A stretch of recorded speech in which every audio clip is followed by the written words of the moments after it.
இப்போ உலகத்தோடைய best developers எடுத்தீங்க அப்படின்னா அவங்க யாருமே கோட்ஸ் எழுதுறது கிடையாது. அவங்க பயன்படுத்துறது அதை ப்ராம்ப்ட் பண்ணி அதை டெவலப் பண்ணி அதை ஒரு ஏஜென்ட்டாக பயன்படுத்துகிறாங்க. யாரும் அதை டூலாக பயன்படுத்துறது கிடையாது. ஸோ இவங்களால மட்டும் எப்படி எஃபெக்டிவாக பண்ண முடியுது? நம்ம ஆன்லைனில் கிடைக்கக்கூடிய வீடியோஸு இல்லை நாமளே சுயமாக கற்றுக்குறோம் அப்படின்றது ஒரு ஸ்லோ அண்ட் அன்ஸ்ட்ரக்சர்டான ப்ராசஸ். இப்போ நம்ம சமீபத்தில் ஒரு கம்யூனிட்டி பார்த்தேன்.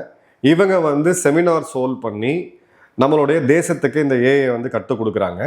இந்த ப்ரோக்ராம் அப்படின்றது ஏஐ ஃப்ரம் த ஸ்க்ராச் அப்படின்னு சொல்லிட்டு அடிப்படை அப்படின்றது கிடையாது.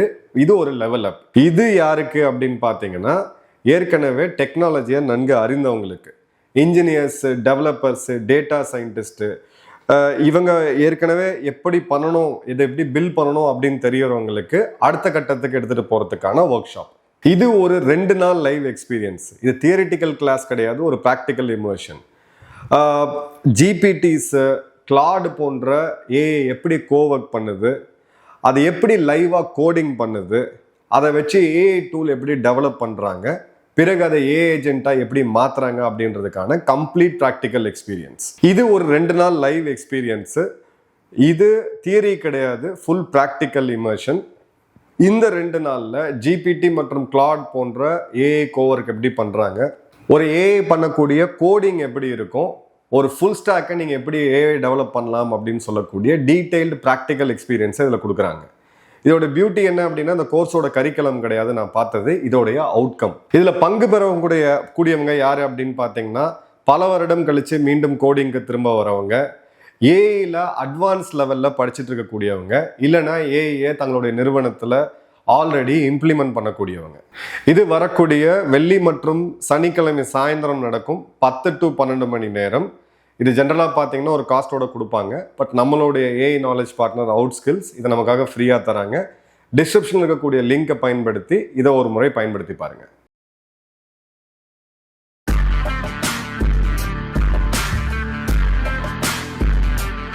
வணக்கம் ஜெயன்.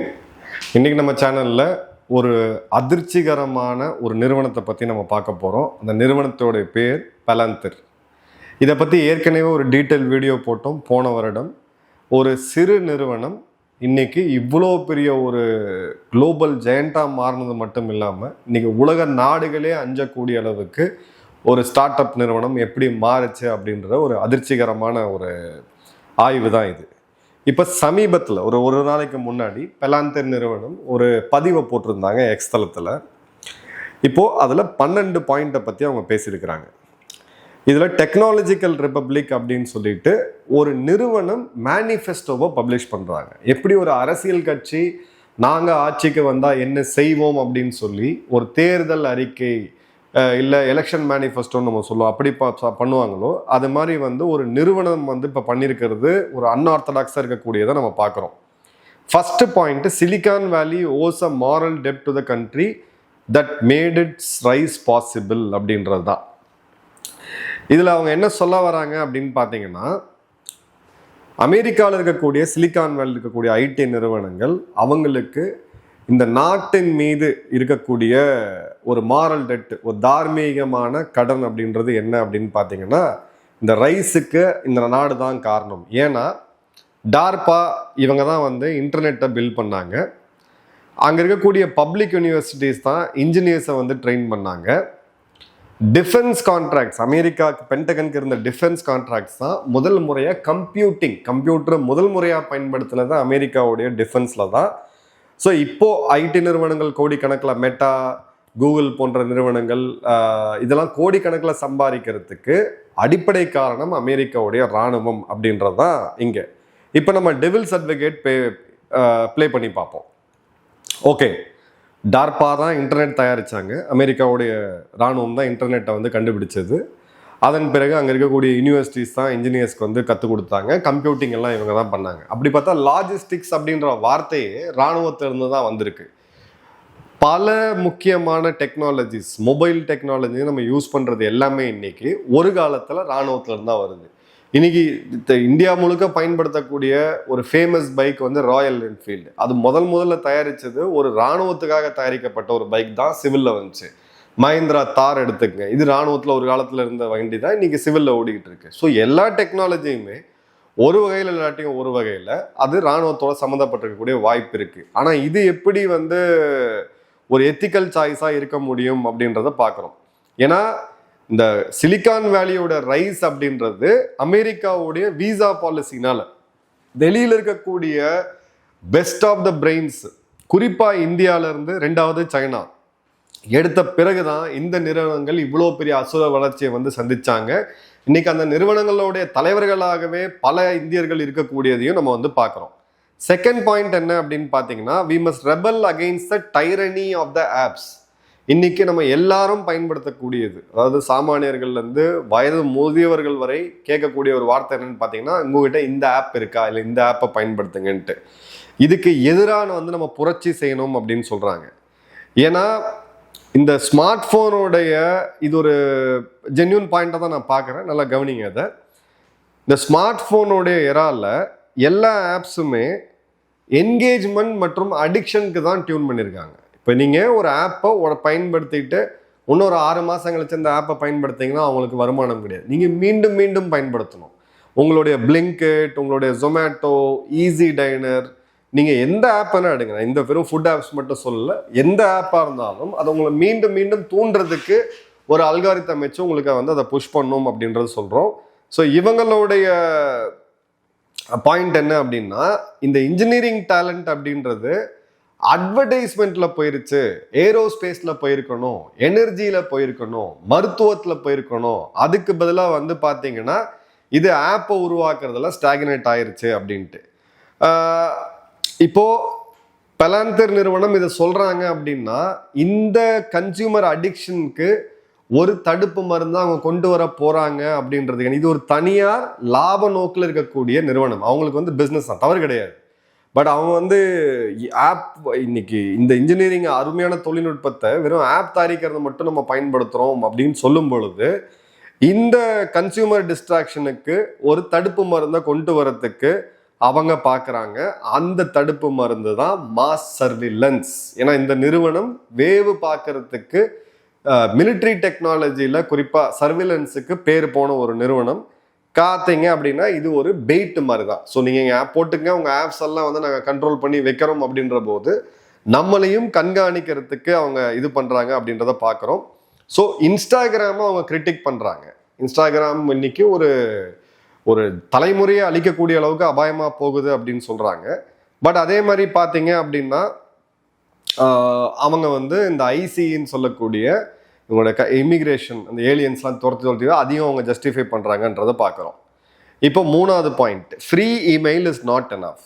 இலவசமாக கிடைக்கக்கூடிய இமெயில் அப்படின்றது பத்தாது. ஸோ இந்த இடத்துல ஒரு ஃப்ரீ இமெயில் அப்படின்றது நாட் எனஃப்னு அவங்க என்ன பாயிண்ட் சொல்கிறாங்கன்னா, அந்த ஃப்ரீ இமெயிலை யார் வேணால் படிக்க முடியும். இப்போ நீங்கள் ட்ரை பண்ணி பாருங்கள், உங்கள் கூகுளில் ஜிமெயில் தான் மோஸ்ட்லி நம்ம எல்லோரும் பயன்படுத்துகிறோம். நீங்கள் ஒரு குறிப்பிட்ட ஒரு ஃபேனோ இல்லை ஒரு ஏசியோ நல்லா இருக்கா அப்படின்னு சொல்லி 4-5 முறை நீங்கள் 2 முறை மெயில் அனுப்பிச்சாலே போதும், இல்லை வாட்ஸ்அப்பில் சேட் பண்ணுங்கள், அதுக்கு சம்மந்தப்பட்ட ஆடை வந்து கூகுள் புஷ் பண்ணுறதை நம்ம தெளிவாகவே பார்க்கலாம். ஸோ அந்த பாயிண்டில் இவங்க என்ன சொல்ல வராங்க அப்படின்னு பார்த்தீங்கன்னா, மிலிட்ரி கிரேட் ஏஐ அப்படின்றது சிவிலைசேஷனில் மிஸ் ஆகுது. ஸோ இந்த நாளைக்கு உங்களுக்கு வந்து உங்கள் இமெயில் அந்த அதுக்குண்டான ரகசியம் காக்கப்படணும் அப்படின்ற போது பலாந்தர் கொடுக்கக்கூடிய இந்த மிலிட்ரி ப்ராடக்ட் சிவில், இப்போ மிலிட்ரியில் அனுப்பக்கூடிய இமெயில்ஸை நீங்கள் அவ்வளோ சீக்கிரம் ஹேக்லாம் பண்ணிட முடியாது. ஸோ அந்த செக்யூரிட்டியை பொதுமக்களுக்கு கொண்டு வரணுன்ற போது இவங்களுக்கு அங்கே ஒரு லாப நோக்கு இருக்குது. 4வது பாயிண்ட் வந்து limits of the soft power have been exposed, hard power will be built on software அப்படின்றது தான். இதில் அவங்க என்ன சொல்கிறாங்க அப்படின்னு பார்த்தீங்கன்னா, உக்ரைனோடைய சாஃப்ட்வேர் ட்ரிவன் வார், அவங்களுடைய ட்ரோன்ஸு, அவங்க பண்ணக்கூடிய டார்கெட்டு, அவங்களுடைய இன்ஃபர்மேஷன் வார்ஃபேரு, லாஜிஸ்டிக்ஸு, இது எல்லாமே அவுட்ஸ்டாண்டிங்காக போயிருக்கு. ரஷ்யாவே இதை பார்த்து வியக்கக்கூடிய அளவுக்கு போயிருக்கு. அது வந்து டிபேட்டே கிடையாது. Hard power built on software அப்படின்றது இவங்க என்ன சொல்கிறாங்க அப்படின்னு பார்த்தீங்கன்னா, போலீசிங்கில் 2 வகை இருக்குது. ஒன்று வந்து ப்ரிவென்டிவ் போலீசிங் அப்படின்னு சொல்லுவோம், அதன் குற்றம் நடக்கிறதுக்கு முன்னாடி ரோந்து போய் காவல்துறை அதை தடுப்பாங்க.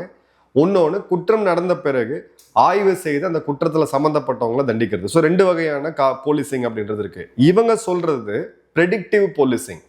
ஒரு தவறை வந்து ஒருத்தன் செய்யணும்னு யோசிக்கிறானா அப்பவே அவனை பிடிக்கணும்ட்டு. அப்போ அந்த தவறை யோசிக்கிறானா அப்படின்ற போது, யோசிக்கும் போதே பிடிக்கணும் அப்படின்ற போது அவன் என்ன யோசிக்கிறான்ற விஷயமும் தெரியணும். ஸோ இந்த இடத்துலையும் மார்க் சர்விலன்ஸை அவங்க டார்கெட் வந்து ஜஸ்டிஃபை பண்றாங்க, அட்டானமஸ் டார்கெட்டையும் ஜஸ்டிஃபை பண்றாங்க. இப்போ ஒரு அமெரிக்காவில் 27 கோடி பேர், 28 கோடி பேரையும் வந்து யாராவது ஒருத்தர் கண்காணிச்சுட்டு இருக்க முடியுமா? முடியாது. ஆனா அவங்க என்ன சிந்திக்கிறாங்க அப்படின்றத கண்காணிச்சு, நல்லா யோசிங்க, சிந்திச்சாலே அதை வந்து நம்ம வந்து கண்ட்ரோல் பண்ணணும் அப்படின்றத அவங்க சொல்றாங்க. 5வது point, the question is not whether AI weapons will be built, it is who will build them and for what purpose. AI பயன்படுத்தி ஆயுதங்கள் தயாரிக்குமான்ற கேள்விக்கே இடம் கிடையாது. இதை யாரு செய்யறாங்க, எதுக்காக செய்யறாங்க, அதுதான் முக்கியம். அப்படின்ற போது இந்த யூனிலேட்ரல் டெக் பாசிபிசம்னு சொல்லுவாங்க, ஒரு டெக்னிக்கலா ஒரு வேர்டு சொல்லுவாங்க.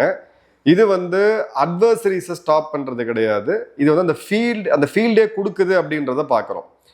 இப்போ கூகுளோடைய ஒரு ப்ராஜெக்ட் இருந்துச்சு, ப்ராஜெக்ட் மேவன் அப்படின்னு சொல்லிட்டு. இது பெரிய கான்ட்ரவர்சி ஆன பிறகு இந்த ப்ராஜெக்டை அவங்க நிறுத்துறாங்க.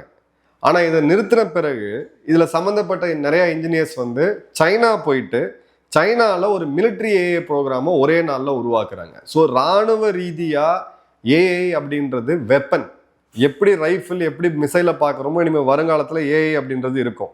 ஸோ இது வந்து பார்த்தீங்கன்னா தாத்தா காலத்து டெக்னிக். இந்த ஆயுதம் வந்து உருவாக்கலாமா வேணாமா, அணு ஆயுதத்தை உருவாக்கும் போது அமெரிக்கா தான் சொன்னாங்க, இந்த ஆயுதத்தை உருவாக்கலாமா இல்லாமான்றது கேள்வி கிடையாது, எதுக்காக யார் உருவாக்குறாங்கன்றதுதான் கேள்வின்ட்டு. அமெரிக்கா அணு ஆயுதத்தை பயன்படுத்தும் போது அது அமைதிக்காக, வேற நாடு பயன்படுத்தாங்கன்னா அது உலக அழிவுக்காக. அடுத்தது பார்த்தீங்கன்னா national security should be universal duty அப்படிங்கிறாங்க. தேசிய பாதுகாப்பு அப்படின்றது எல்லா மொத்த உலகத்துக்கான கடமையா இருக்கணும். அப்படின்ற போது ஒரு தனி மனிதனையும் தேசிய பாதுகாப்போடைய அந்த பொறுப்புக்குள்ள அவங்க கொண்டு வராங்க.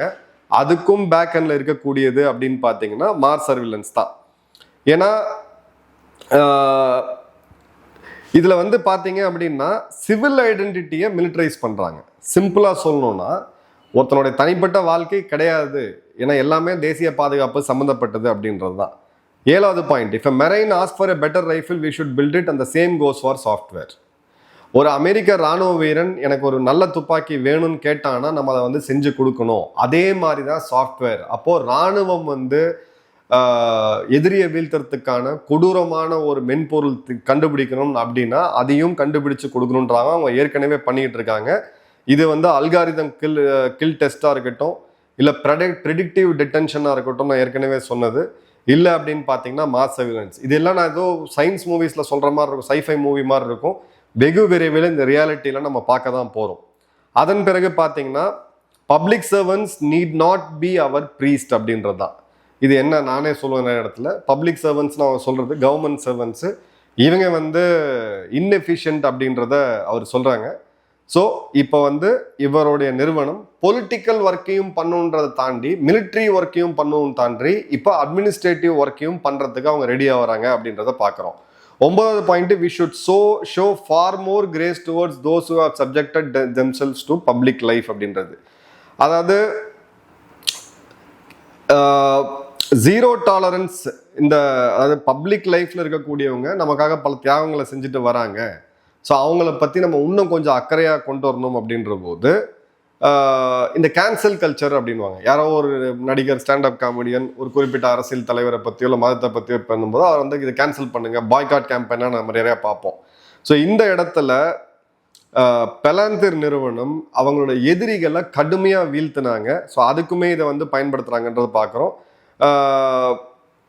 இப்போ பீட்டர் தேல் அப்படின்ற இவங்களுடைய ஃபவுண்டரு, அவர் வந்து ஒரு கோர்ட் கேஸை ஃபைல் பண்ணுறாரு.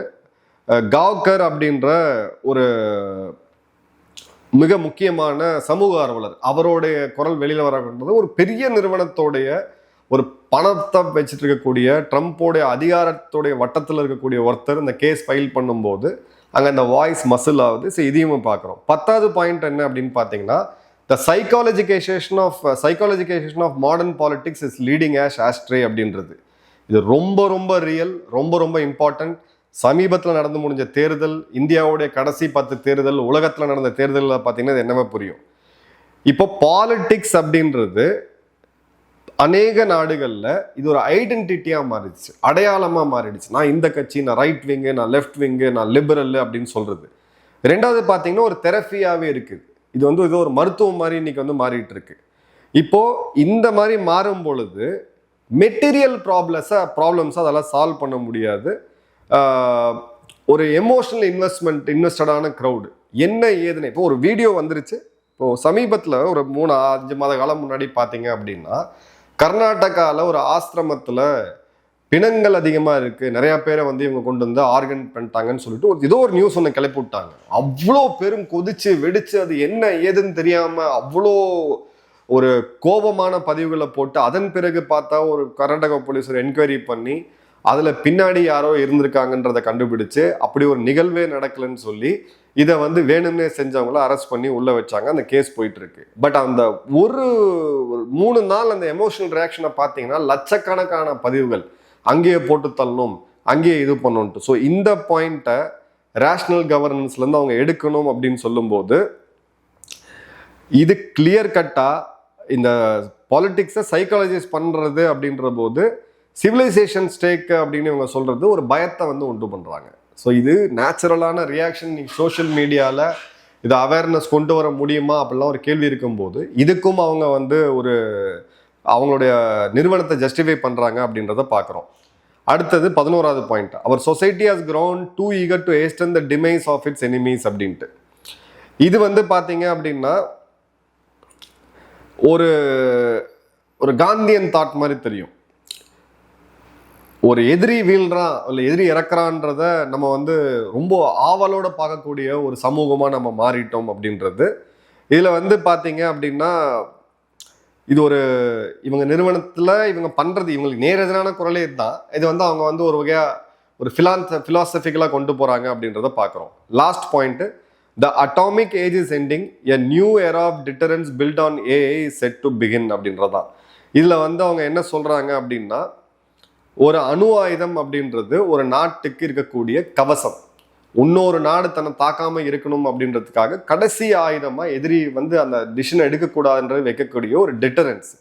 அந்த காலம் முடிஞ்சிருச்சு. ஸோ 1942 காலகட்டங்களில் அணு ஆயுதம் பயன்படுத்தப்பட்டுச்சு. இப்போ வரைக்கும் யாரும் அணு ஆயுதங்களை பயன்படுத்தலை. ஸோ இந்த இடத்துல ஏஐ உள்ள வருது, அணு ஆயுதத்தோடைய அந்த டிட்டரன்ஸ் அந்த சகாப்தம் அப்படின்றது முடிஞ்சு இப்போ ஏஐயோடைய சகாப்தம் அப்படின்றது வருது அப்படின்னா ஏஐயோடைய வார்ஃபேர் அப்படின்றது கண்டினியூஸாக இருக்கும், ஃபாஸ்டாக இருக்கும், இன்விசிபிளாக இருக்கும், கண்ணுக்கு தெரியாது. கண்ணுக்கு தெரியாத அணு ஆயுதத்தை விட ஒரு மிகப்பெரிய யுத்தத்தை நடந்துகிட்டு இருக்கும் அப்படின்றத அவங்க இன்டெரக்டாக சொல்கிறாங்க. இந்த நிறுவனம் உலகத்திலே உத்து பார்க்கப்பட வேண்டிய நிறுவனம். அமெரிக்காவுடைய அடுத்த வீழ்ச்சி சந்திக்குமா நிலைநிறுத்துமா அப்படின்றத இந்த நிறுவனத்துக்கு ஒரு பெரிய பங்கு இருக்குது. ஓப்பனாக சொல்லக்கூடியதே இவங்க இவ்வளோ சொல்கிறாங்க அப்படின்னா பின்புலத்தில் இவங்க என்னென்ன ஆராய்ச்சி பண்ணுவாங்கன்னு சொல்லி யோசிச்சு பார்க்கவே நடுக்கமாக இருக்குது. டெக்னிக்கலாக இந்த நிறுவனத்தை பற்றி நல்லா தெரிஞ்சவங்க இல்லை இதை பற்றி கமெண்ட்ஸ் இருக்கவங்க மறக்காமல் கமெண்ட் பாக்ஸ் போடுங்க. கமெண்ட் பாக்ஸில் கமெண்ட்ஸ் போடுங்க. நன்றி, வணக்கம், ஜெயன்.